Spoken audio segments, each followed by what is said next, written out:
The house is made of wood, painted white, and looks west. The front door is black, with a carved fan decoration above it, and there are 3 windows with the shutters nailed to the facade, on the off chance that some modest European might have the impulse to shut them at night. But there's no danger of that now. The Europeans don't live here anymore. In 1994-1995, I lived there with my wife, Hortensia, and my son Antonio, aged 2. I was the only foreign correspondent for a brand new Italian newspaper, La Voce, and I was based in Washington, D.C. My official title was Bureau Chief, but to be honest, there was no bureau. I worked from home in Georgetown. It was a gracious part of America, full of talkative ladies and hyperactive dogs. Bill Clinton was in the White House. Monica Lewinsky, too, as it turned out. But politics was not the first topic of conversation. My neighbors talked mostly about the renovation of Volta Park and told me how to maintain tree boxes properly.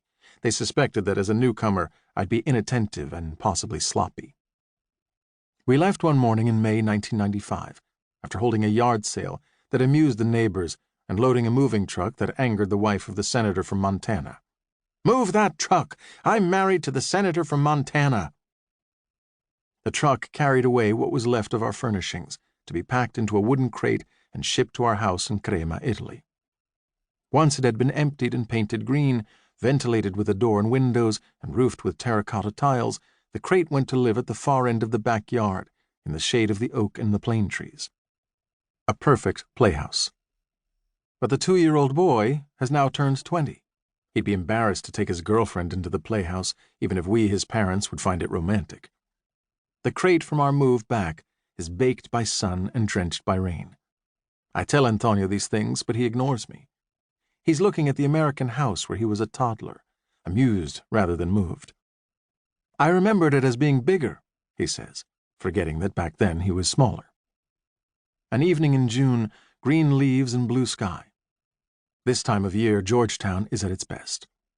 We try to reenact a photograph snapped right here in 1995 on the sidewalk in front of the house. Papa kneeling, Antonio standing with a soccer ball in his hands. The difference is that back then, even on my knees, I was still taller than he was. Now I'm hip-high next to him. The new owners, Griff and Kathleen Jenkins, watch us with smiles on their faces.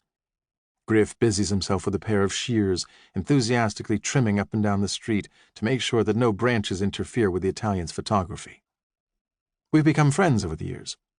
The Jenkins family, father, mother, 2 teenage girls, cheerfully tolerated the stream of readers who came to see the house they'd read about.